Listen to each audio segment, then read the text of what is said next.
जय भीम साथियों, मैं हूं त्रिवेंद्र पंकज और आप देख रहे हैं हमारे यूट्यूब चैनल सम्यक सार।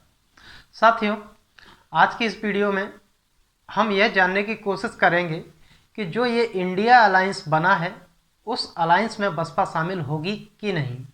यदि इस अलायंस में बसपा शामिल नहीं होती है तो यह सपा कांग्रेस अलायंस यूपी में भाजपा को रोकने में सक्षम है कि नहीं।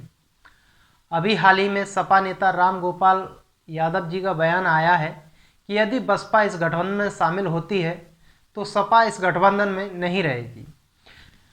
इस स्थिति में यदि बसपा और कांग्रेस एक साथ आते हैं तो ऐसे में देखना यह भी दिलचस्प होगा कि बसपा और कांग्रेस दोनों मिलकर क्या भाजपा को कड़ी टक्कर दे पाएंगे या नहीं। इसी पॉइंट पर आज हम चर्चा करने वाले हैं। इस पॉइंट पर चर्चा करने से पहले यह जानना जरूरी है कि पिछले लोकसभा चुनाव 2019 में सपा बसपा का गठबंधन हुआ था।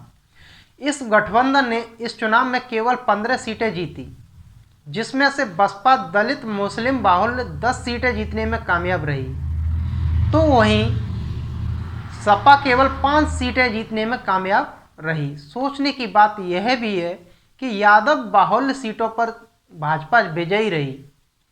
पिछले लोकसभा चुनाव में अधिकतर ओबीसी समाज ने अपनी दलित विरोधी और मुस्लिम विरोधी मानसिकता के चलते और धर्म के नाम पर एक तरफा वोट भाजपा को दिया। और इसी प्रकार 2023 में उत्तर प्रदेश से सटे राज्यों में हुए विधानसभा चुनावों में भी यह पुनः स्पष्ट हो गया कि अधिकतर ओबीसी ने दलित मुस्लिम विरोधी मानसिकता के चलते भाजपा को वोट दिया है।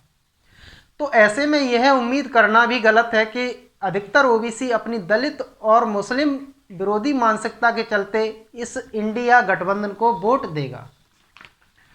यहां पर एक बात और स्पष्ट कर दूं कि भाजपा ने मध्य प्रदेश में यादव मुख्यमंत्री बनाकर सपा के वोट बैंक में पुनः सेंध लगाने की कोशिश की है, जिसका असर मध्य प्रदेश से सटे लोकसभा क्षेत्रों में भी देखने को मिलेगा।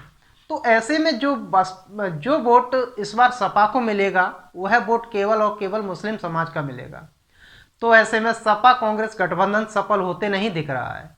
इसलिए कांग्रेस लगातार प्रयास कर रही है कि बसपा इस गठबंधन में शामिल हो। वह भाजपा को इस बार हराने में किसी भी प्रकार का रिस्क नहीं लेना चाहती है। हालांकि कांग्रेस सपा और बसपा दोनों में सामंजस्य बिठाना चाहती है। फिलहाल देखना यह है कि गठबंधन में बसपा के शामिल होने से सपा गठबंधन से बाहर रहेगी कि नहीं, यह तो भविष्य की बात है। लेकिन यूपी में बसपा और कांग्रेस के गठबंधन की जोरों से चर्चा है, क्योंकि मुस्लिम समाज समझ रहा है कि जिस सीट पर मुस्लिम प्रत्याशी होता है वहां पूरा सपा का सजातीय वोटर भाजपा को ट्रांसफर हो जाता है, जबकि बसपा का वोटर चाहे प्रत्याशी कोई भी हो, किसी भी जाति से हो, किसी भी धर्म से हो, आसानी से वोट गठबंधन को ट्रांसफर हो जाता है। इसलिए कांग्रेस बसपा से गठबंधन करने के लिए व्याकुल है। ये था आज का विश्लेषण। आपको ये विश्लेषण कैसा लगा कमेंट कर बताइए। साथ ही हमारे चैनल सम्यक सार को सब्सक्राइब कीजिए। जय भीम।